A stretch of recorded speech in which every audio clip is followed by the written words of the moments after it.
Tim Mixon from British Boxing News, delighted to be joined by Boma Brown from the Everton Red Triangle gym. How's it going, mate? Yeah, good mate. Good. Nice to see you. You just finished training? Yeah. Did my last session today, so feeling Okay, ready, feeling good. okay, great. So obviously you're fighting this weekend Yeah, in Telford. How's your preparation gone for that? yeah, it's been good. Done loads around the sparring last 6 or 7 weeks to be honest with you. So yes, but it's been good. Sparred Cash Ali for a lot of this camp and did a few rounds with Dillian Whyte as well. So feeling good. Oh, really? Oh, wow. Okay. Well, I'll probably ask you about him and his fight a bit later. But Cool. yeah, just to start off with, obviously, if you could just tell everyone just a bit of your background and your intro into boxing, how you got into boxing and how you came to be at the Everton Red Triangle gym in Liverpool, considering you started life in Watford. Yeah. Started off in in London obviously. Started boxing when I went to uni in Coventry. Um, yeah, so picked it up there, and then decided to make the trip to Birmingham to join an amateur club. And I was down there in the Jury Court Amateur Club for best part of 4 or 5 years, I believe it was. Yeah, 4 or 5 years. Um, and then in the process of that, I boxed my current coach now, one of Paul's lads in the amateurs. Um, and then from there we sort of just kept in contact. And then the start of I think it was start of last year, I was unsure of what I wanted to do in terms of boxing, if I was going to turn pro, if I was going to stay as an amateur for a few more years.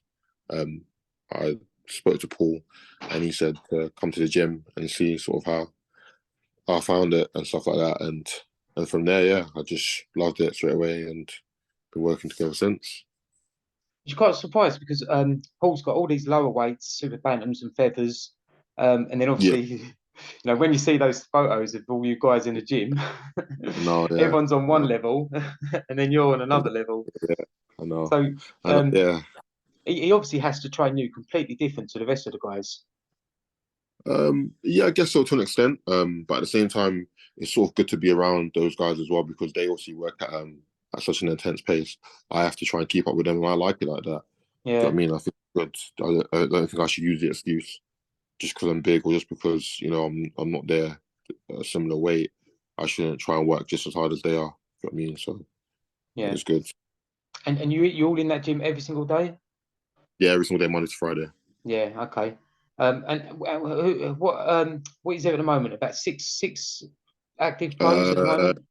6 of us, yes. So myself, Joe, Peter, Andrew, Nick, and Brad. Yeah, 6 of us. Yeah, six. Okay, great. And obviously Paul can divide his time up. Paul Stevenson can divide his time up perfectly between you all, and you'll get your fair share. Yeah, definitely. Paul's and a phenomenal coach. Him and Ant are phenomenal, and yeah, they help us out all the time. Oh, great. And yeah, your pro debut was last November, wasn't it? Yeah, last Yeah, November. Yeah, in London. What do you sort of remember about that, and how did you feel it went? yeah, it was okay. Like I would have preferred the stoppage, and I think I should have. In hindsight, I think I definitely should have got it. Um, but it was a learning experience for sure. And now I feel like in the time that I've had in the gym since, I've improved so much as a fighter that Saturday night should be very good, very good for me. Yeah, okay. And obviously that show wasn't televised, was it? That No, no. So that was a dinner show. Yeah, yeah, yeah. it was a dinner show. Quite Very yeah. difficult. And it was quite a small, intimate setting, and obviously this is going to be completely different, isn't it? Yeah, yeah. I'm relishing that. To be fair, I'm looking forward to it being sort of televised and sort of on a big scale a little bit, and then like the bright lights and stuff like that. So I'm looking forward to that. I wanna be in that environment. That's where I see myself going in the future. So it's good Yeah. to sort of start off now. Okay. And your opponent this weekend is it Jake Darnell? I believe so. Yeah. Yeah, Nelly. Who's he's managed to grab a couple of wins. Knocked a few people down as well on the way. So do you know? Obviously, at this stage of your career, do you look to a lot into your opponents, or you just focus solely on yourself? just focus solely on myself. You know, I don't take anybody lightly, of course, because at the end of the day, anybody, if you get in there and you sort of overlook somebody, you think you're just gonna do a job on someone very, very easily, I think you could come on start. So I'm not looking past him at all. Just focus on the job at hand, focus on myself, and then get the job done on Saturday night. Yeah. And obviously, originally from London, do you take quite a big crowd with you to places like Telford? I'm not too sure. Well, I'm not too sure, to be fair. I sold about just under 60 tickets, well, just over 60 tickets now. So not massive, not small. So okay, I Yeah, guess. that sounds pretty good to me. Yeah. So going back to the Everton Red Triangle gym, what's the vibe like in there at the moment? So I know obviously after Nick's last fight, there was those worries about his opponent. But yeah, does that affect the gym at all after that happened? No, not at all. Obviously it's so sad what happened to Lamar. I think he's okay now. But you know, it's a tough sport. You know, you have to train to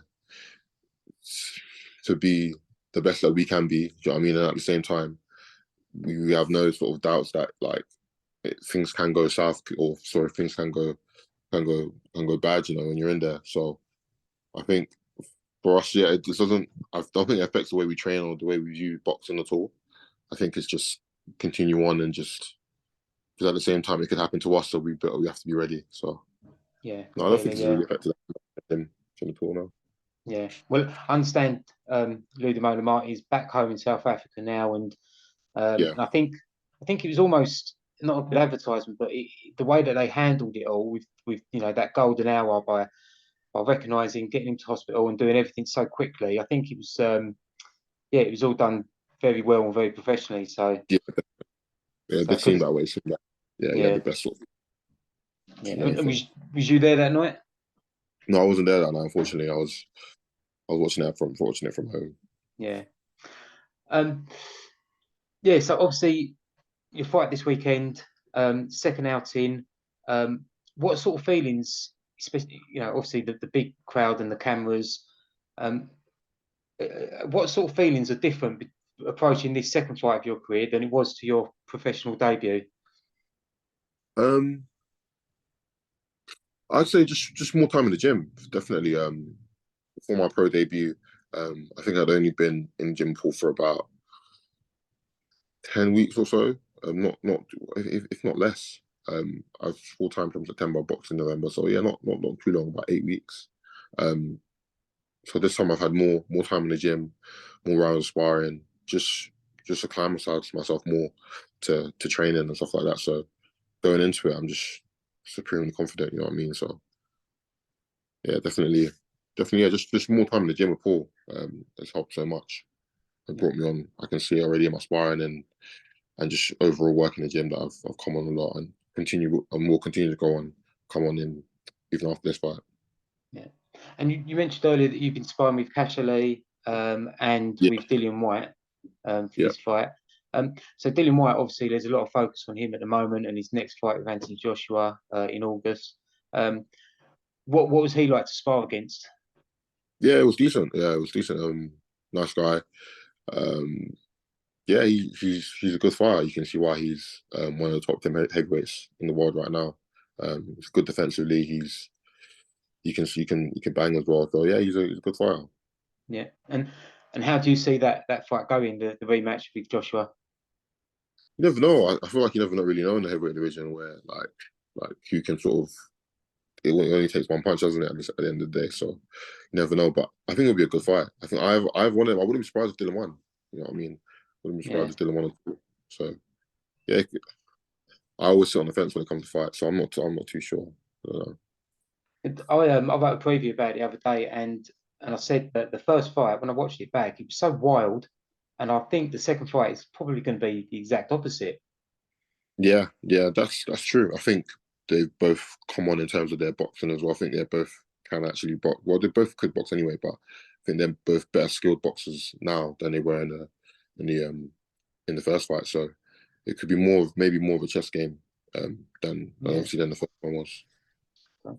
And the show this weekend with Liam Davis and Jason Cunningham. Liam Davies, I know, has been the focus of as an opponent for for Andrew Kane in the past, because they had some amateur rivalry, didn't they? I think so, yeah. How do you see that headline fight going? Have you thought about who might win that? No, I haven't. To be honest with you, it sounds bad, but I've not really thought much about them two. Do you think you'll get a chance to sit in the crowd to watch? No, I'll probably get off. I don't know. Straight I out. might stay around. Yeah, I might just go and see the family and stuff. But I don't know. Maybe I'll probably lean towards Davies. Maybe. I think he's a younger man, fresher man. So yeah, Yeah. we'll lean towards. Yeah, and obviously the Telford hero, so there's always that home advantage as well. So, Of course. and right, so we've talked predictions for AJ Whyte, Davies Cunningham. So the big week fight this weekend, the fight of the century, if it all goes the way we think it will. Errol Spence Jr., Terence Crawford. Lots of build up to his fight. A couple of years too late, but still we've got it. Yeah. What do you think about that fight? Can you share your thoughts on that? That's a great fight. That's something I'll definitely be watching now. I'll stay up to watch it. I don't know. I don't know. It's such a good fight. I feel like they need to fight maybe more than once for us to really see who's better. Well, depending on how the first fight goes.